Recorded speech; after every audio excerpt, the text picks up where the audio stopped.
Okay. Oof. Um, I'm going to do my best to not meander as much, but I want to take this opportunity to thank every single person that came to see Chris back in October of 2019 and who were able to say their goodbyes to him and who showed me a tremendous amount of love and support that has just been an incredible blessing, really. So I'm making this video for a few reasons. One, to share the story of what happened for the family members and friends that couldn't make it and weren't there. Two, because it's a little easier to do this than to repeat the story over and over again. And three, it's because I want to share it. It's been now since yesterday, April 11th. It's been 6 months since he passed away, and you know I'm ready to say the least. I'm ready. So, how do I even start? We had this trip planned to go to DC because we hadn't gone on vacation in so long, and we were super excited to go and uh, just kind of just walk around, see the different sites, visit museums, and go on a tour. Look at the monuments. Sit at the big water thing and by the Washington Monument and stuff like that. And it would have been really cool, really really cool. But on October 7th, 2019, I heard my name being called in my dream, and I felt like something was wrong. So I shot up from the bed and I found Chris on the floor. And that was really hard because one of my greatest fears were realized, and that is to find my loved one on the floor. And mainly because I didn't know how I would react. But I saw him, I saw what was going on, and I immediately called 911 and told them what was going on. And I was still on the phone with them when I heard the sirens already coming to the building. And before they took him, the EMT told me that the signs that he was showing was someone who had a massive stroke. Because I told them I wanted them to take him to St. Lawrence Hospital, and they said no. Take him to Montefiore because Montefiore is set up with all of the equipment and the knowledgeable people needed for a stroke victim. And you know what? If this EMT finds this video, please know that I'm so grateful to you, because in the end, my husband passed away, but it's because of your strong stance in telling me that you needed to take him to Montefiore is the reason why he was able to pass, at least I believe, as painlessly as possible. So from the bottom of my heart and the bottom of his entire family's heart, thank you. Because you literally are an angel. So just before they take him out the door, I tell him that I'll meet him at the hospital And I thank God that I had enough presence of mind to keep it together the entire time, because I went to the room and I made sure I got all of the equipment and his phone, his medicines in case they were asking for it, uh, any kind of documents that were needed, his phone charger because nobody wants to be in the hospital bored when they could be checking Facebook. So I made sure I got all of that, put it in a backpack, and I just ran out the door. Um, the emergency room situation was really rough. It was very hard to see him like that because he was in a lot of pain.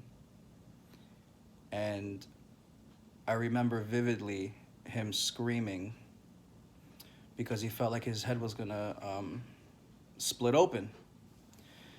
And he said something that I'll never forget.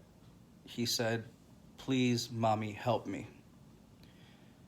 And that was heartbreaking because his mom passed away 25 years ago.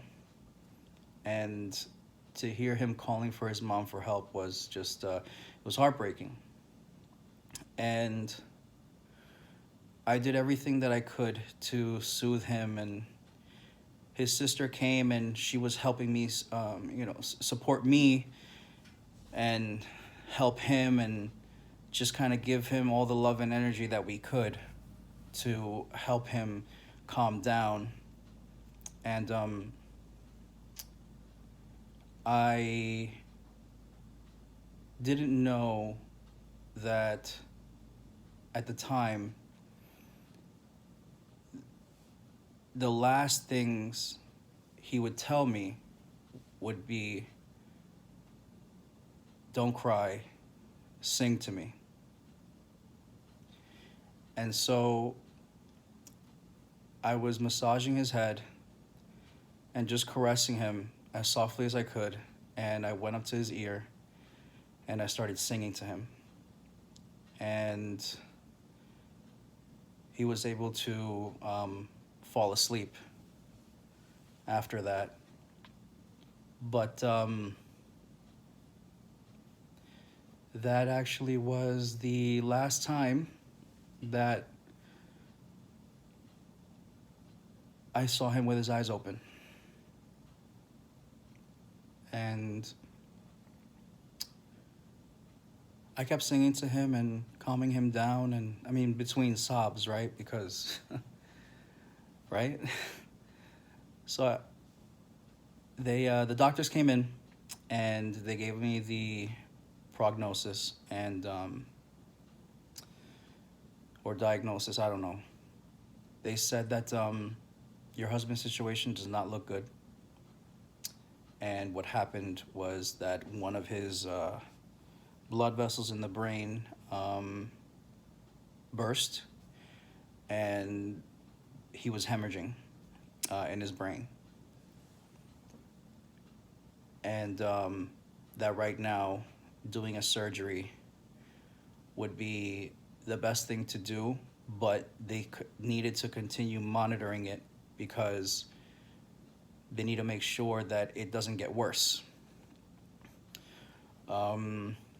So they finally took him to the NSICU, which is the neuroscience ICU. And you know what? Let me just take a quick second to say thank you to Montefiore, because it wasn't just a single doctor or a single nurse that was watching over Chris. It was an entire team of neuroscientists, neurosurgeons, radiologists, nurses, you name it, they were there watching him. They even had people from different hospitals in there, the whole team in there to help him get better. I couldn't appreciate it at the time because I felt it was so invasive. But I also knew that they were trying to help him. And so, anyway, they finally got him into the room, and from that point forward, they induced him. They put him in a medically induced coma, and they put the tubes in and everything, and he was basically on life support from day one. Um, it was it was hard to see him that way because the following day they were releasing less and less propofol to kind of get him back up awake and stuff like that, because they had performed the surgery already, where they drained the blood from his brain and whatnot, and he was fighting, moving his hands a lot and fighting, but he couldn't open his eyes. And all of his family came to visit him and talk to him and just spend time with him, and he wouldn't react. But I remember that when I came up to him and I said, I know you're worried about the car. Don't move it. We don't want to pay the city of Yonkers any more money. I'll move it so that way we don't get a ticket. And that was when he smiled. you know, he definitely smiled because he definitely didn't want to pay a ticket. That was good to see him like that, and I hoped that he would continue to get better, but the situation wound up getting worse and worse because he was deteriorating from the inside. His brain was suffocating. The pressure that was caused by the hemorrhaging was pushing, the force of it was pushing his brain, and it wound up suffocating his brain. But by Wednesday, October 9, yeah, by Wednesday, um,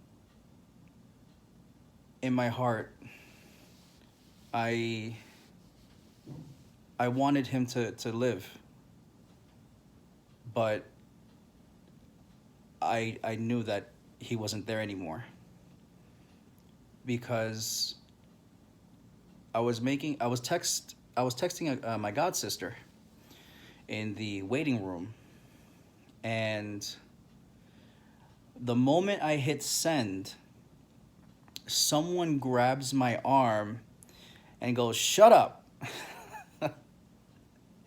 And I looked to my left, and there was nobody sitting there. But what I did see was Chris. Chris was there, and he was laughing and smiling, and he said, "I finally got you." And then I saw him walk away into the pediatric ward to hang out with all of the kids who have passed away in the hospital, and he was hanging out with them for a bit. What I did is I got up and left the hospital. I left the hospital because that thoroughly freaked me out. But it also put me in good spirits because I saw that he was doing okay. And that gave me hope because he's still laughing and smiling.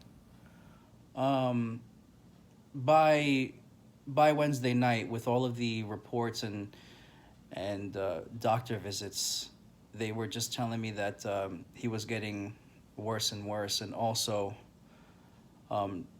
during the middle of the day, he suffered a seizure, and I happened to be there when that happened. He was suffering a seizure. His whole body was just convulsing, and I ran to the nurse and I said, "Hey, listen, something's wrong. I think he's having a seizure." And that was the kind of like the final thing, because between the seizure and the I think they call it I forget what they call it, the stroke that he had, the bleeding stroke that he had, that was too much for his brain. And they told me Thursday that they removed the propofol and that he was still on the breathing tube, that he has had no changes in his breathing, so his lungs weren't breathing on their own. And that a situation like that doesn't look good. But the staff were very caring, and they talked to him while they were taking care of him. I remember one nurse saying, "Hi, Chris, I just want to let you know that I'm here. I'm just going to brush your teeth, and I'm going to, make sure I remove some of the spit so that way you can continue breathing okay." Like, that was so amazing, because she knew that he was already gone, but she was still doing that for him. And that little thing that she did, just by having a conversation with him, just letting me know that this is still a human being taken care of, that was such a big thing. That was a very, very big thing for me, and I'm so grateful to that nurse, both the male and female nurse that did that. They were incredible. So one of the nights I had to get some air, and I'm outside of the hospital, and I'm just crying my eyes out. I'm sobbing and just in so much hurt. And then I see Chris just like right on the street, just walk right to me. And then he stops right in front of me. And when I say that, I mean his spirit is his spirit came to me. And he was dressed all in white. And he said to me, "Hey, babe, why are you crying?" And I'm like, "What do you mean, why am I crying? You're in the hospital, you're dying. How can I not cry?" And he says, no, listen, I want to let you know that I'm good." I said, "How?" Like, "No, I'm good. Look who's with me. Look who came. Look who's with me." So he steps aside and he gestures to the right, and I see his mom. And his mom was standing there, and I'll never forget it. She had her hair done. She looked really beautiful. And it was the first time in all the years that I've known Chris, and in all the times that I've seen his mother dressed in white. So I didn't feel good seeing her there. And I remember feeling angry because I was pleading and begging her to not take him away. And she was just there. She just smiled at me. That's all she did. She just smiled. And I asked him, I said, "Babe, you please come back. I need you here." And he said, "I gotta go." And I asked him, "What do you mean? What do you mean you gotta go? What do you mean, like, you're gonna go back to hang out with the dead kids? Like, what do you mean you're gonna go?" And he says, "I don't have time for this shit." Which is a very Chris thing to say. And he and his mom walked away. When I got back upstairs to see him, again, I saw Chris standing next to his body, and he was he was caressing his face. He was doing like this. You know, he was just leaning over and just doing this, and I knew what he was doing. He was kind of in a place where, how do I explain it? It looked like to me that he was contemplating whether to come back or not, and that was rough to hear. Rather, that was rough to perceive, I guess. Um, the next day was more of the same. Doctors coming in, testing him, trying to get his reflexes, and that's basically what that body was. It was just electrical impulses from the brain sending signals. That's all it was at the end. Um, and the doctors and the nurses continued to give me more information about his condition, and that it wasn't getting any better, and that they had to increase his oxygen to basically the full capacity, because he in fact wasn't breathing at all on his own. Um, that night was Thursday night. I went back outside of the hospital to get some fresh air, and I was in tears and sobbing and crying and just hoping that something would change. And again, he came. He came to sit down next to me, and he told me some things. I actually argued with him. Yes, I actually argued with him. We didn't argue in our relationship all that much. In fact, very rarely, because I cut that shit out. I don't play that. You know, we're adults. Let's talk. You know, but actually, I was the one arguing with him, and I said to him, I said, you can't go just yet. There are so many mistakes that you need to make. There are so many things that we need to experience together. You know, we've only been married for a year and a year and a half, you know, a little bit more than that. Like, there is no way that you've done it all. We have to continue with living our lives together. And he said, but I already did everything that I wanted to in this life. And I remember getting angry and saying, how is that even possible? You're only 35. How could you have done everything that you wanted to do in this life? And he said, the only thing I ever wanted was to marry the man of my dreams. And I did that. And now I'm good. And I told him, I said, that's fucked up.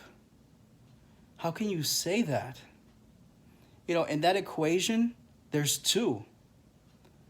And he just smiled softly and said, I know, but I'm good.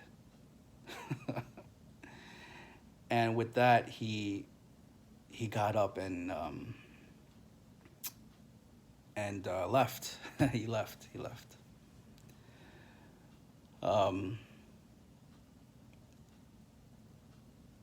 The final day, Friday, the 11th,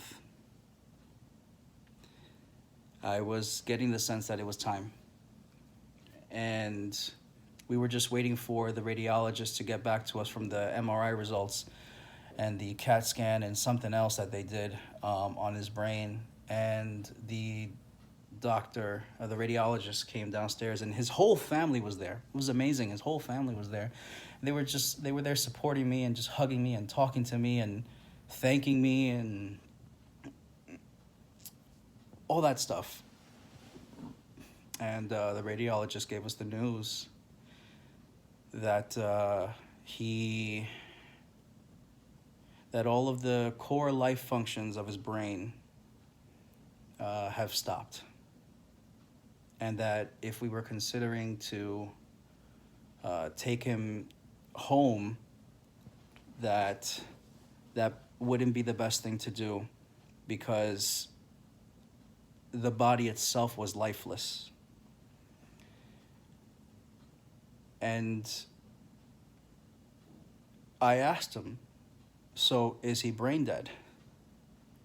And he went into explaining that because of the pressure from the blood and the seizure, it wound up suffocating the entirety of his brain. And his entire brain, through the CAT scan, showed that it was lit up in strokes. So I thank the doctor for everything that he did, and for his entire team of scientists and surgeons. I thanked him for spending time with him, and for doing the best that he could, and that I could never be angry with Montefiore and the doctors there, because they truly did everything that they could for him. And for that, I will be forever grateful. So when it was time to sign the DNR form, the Do Not Resuscitate form, that actually was one of the easiest things I had to do in the entire 5 days. Because I knew a long time ago that Chris didn't want to live like that. You know, a vegetable or someone that couldn't move. I knew this already, not just in him telling me that, but also because I just felt it in my heart that that's not the way that he wanted to be trapped. And anyway, from my perspective at least, he wasn't even there anymore anyway. It was just flesh being kept active by life support. And so I signed the form, and that was the beginning of the process of him passing away. And we were all there next to him on his bed, just crying and praying and whatnot. And I'm grateful for his cousins, all of them, his sister, everybody. Because they'll never know how truly grateful I am to all of them. All the aunts, everyone. They'll never know. Because it's a kind of gratitude that's in my heart. And there are no amount of words to express how unbelievably grateful I am. So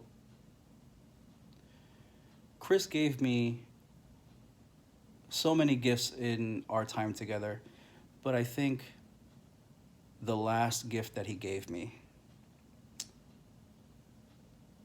was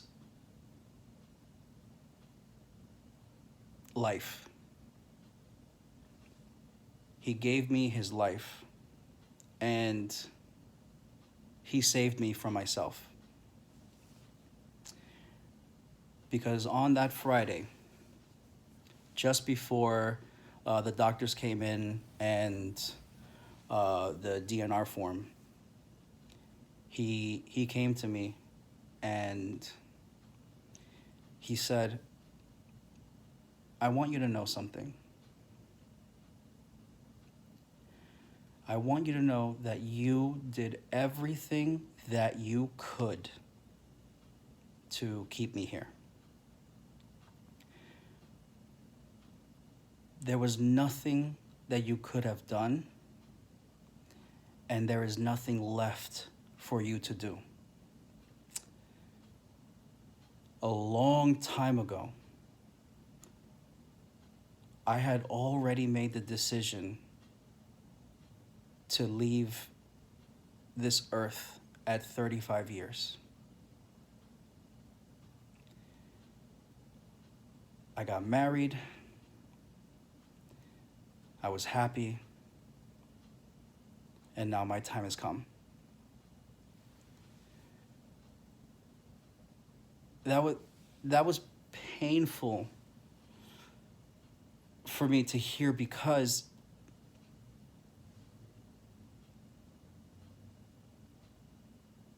I just realized that at the time, I realized that he literally saved me, because I would have spent the rest of my life wondering if I should have been more vigilant about the things that he was eating, or, show him more care, more, and put more pressure on him to take his medications, or maybe I should have cooked healthier because, the arroz con salchicha was too freaking good, or the tostones and the mango in the morning with the fried cheese and the fried salami, like that was too good. And like, maybe I should have done something different, or maybe I should have, like I would have questioned everything that I would have done. Everything. Even why it was that I worked so hard and spent so little time with him just so we can pay a bill. You know,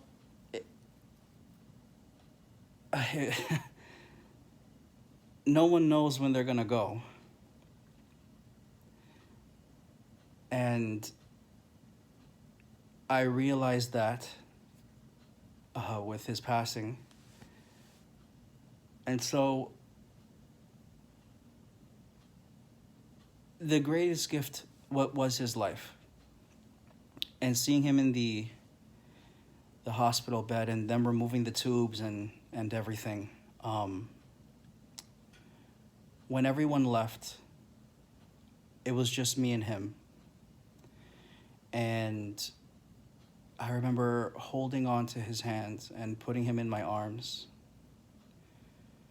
And the nurse telling me that that was it, that he flatlined. And I told them to make sure that they had that monitor on, because I needed to know for sure. I needed to hear his last heartbeat. And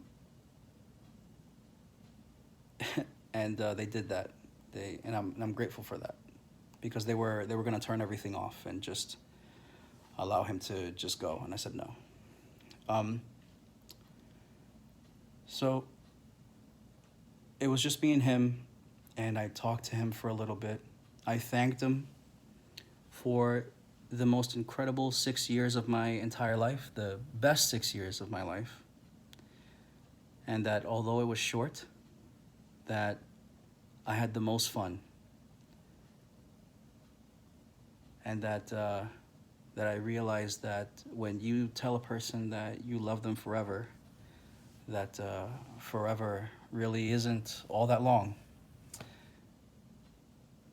So I also told him, kind of like a promise, I also told him that I will move on, and that I refuse with every fiber of my being, every single cell in my body, to be one of those people who are frozen in time. One of those people that, and I don't mean to talk ill of them, it's just the expression that I was telling him, that it's these people who are incapable of moving on from their dead loved one. And they're stuck. They can't move forward. They can't move back. They can't even move up or down. They're just stuck. And that is a form of depression that is so difficult, because nothing moves. All the while, everything else is moving around them. And that's a tough place to be. And I had enough cognizance to tell him that no, that's not going to be who I was going to become. And that all the time that we spent together was well worth it. And that I'm glad that he chose me when he said I do.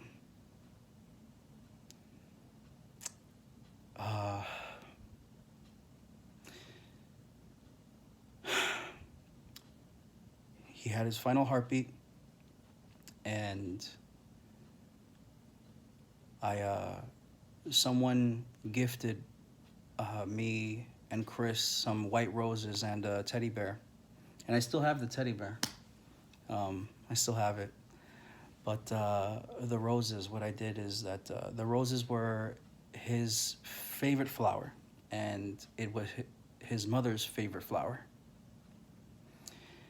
And so I took a rose, a white rose, and I placed it on his chest.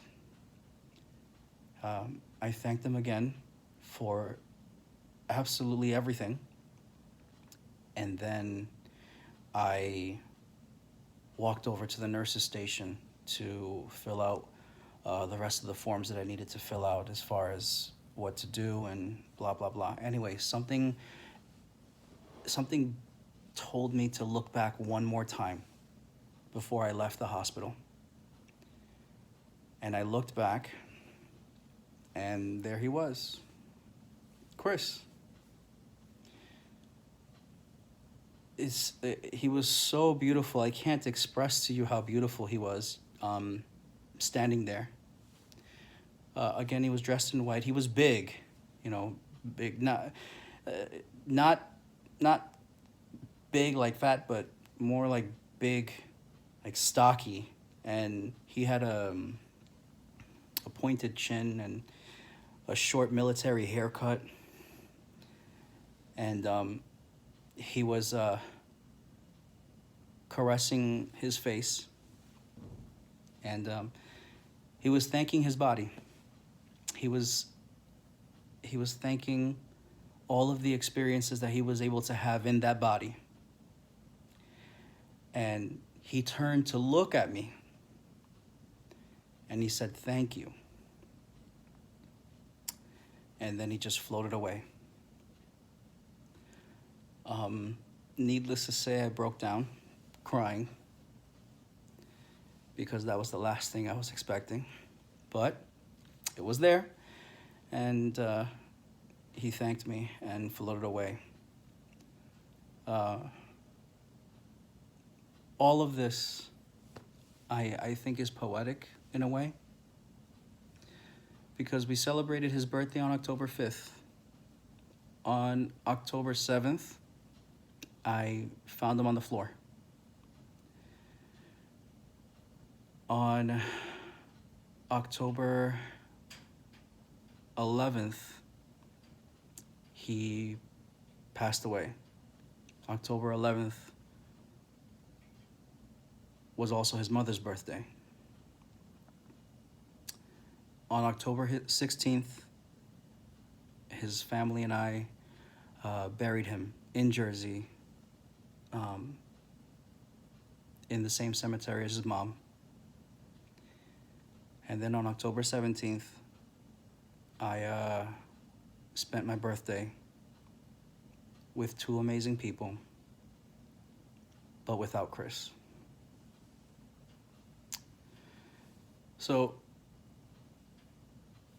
in the end, depending on how you look at it, but the way that I'm choosing to look at it is that I got a phenomenal birthday gift with him in both his life and in his passing.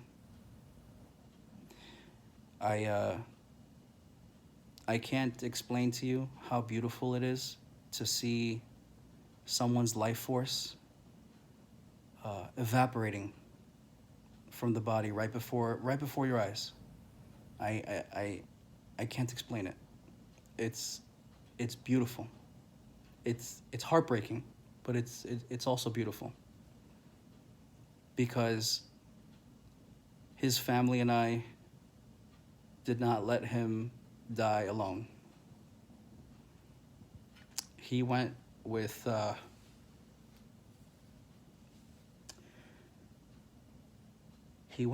all of our love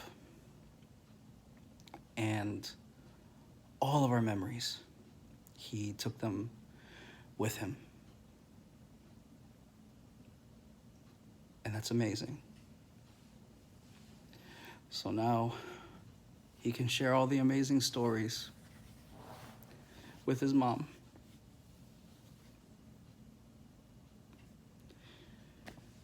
and tell her how much of a hard ass I was, and also tell her how happy he was that he got married.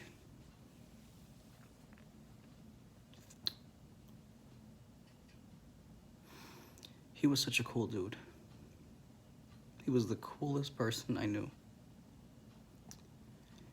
And I felt motivated to do this video for all of his family, all of his friends, and also with a message. And no, it's not cherish people, love people, no. You know, or live your day like it's the last. No. It's actually a very specific message. And that is to all of his friends and family, that he loved you guys, that he loved all of you, especially his best friends. He loved you, and it's the times that he spent with you guys that he loved the most. And that he's happy that he met all of you.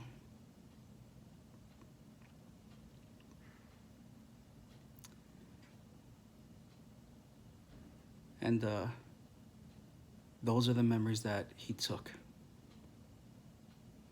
None of the arguments, none of the sadness, none of the disagreements. All that was good in the life that he had, that's what he took. That's what he took, and that's what he cherishes. So, anyway, in a nutshell, that's the story.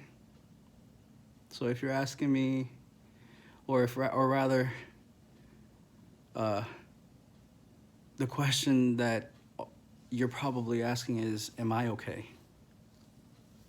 Hell no. Hell no, I'm not okay. I live my life day by day. I have a new appreciation for the day. I'm still, bathing. I take care of myself. I'm still eating. I work. I'm still able to keep my home afloat and just doing the best that I can. But, the sun is a little less brighter. The sky is a little less blue. The flowers smell a little more dull. But I know that I'm going to be okay.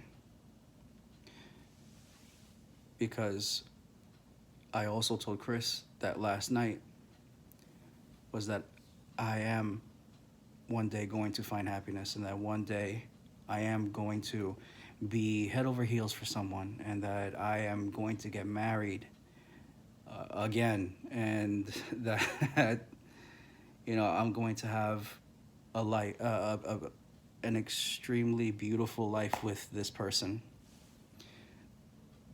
But I'm healing. I'll never be over this.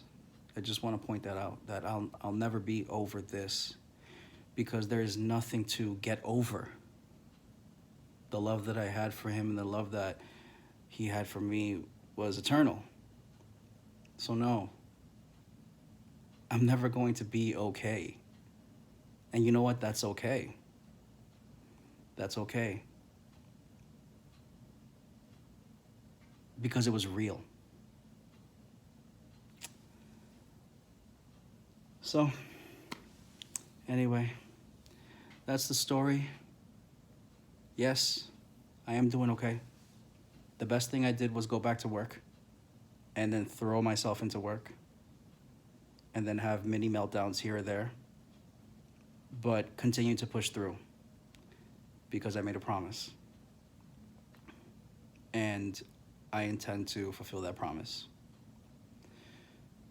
So anyway, to Chris, I love you. You were everything that I could have asked for and more. Thank you. I'm grateful that you were in my life, and I'm so happy that I got a chance to meet you. So, I'll see you later. Not too soon, but I'll see you later.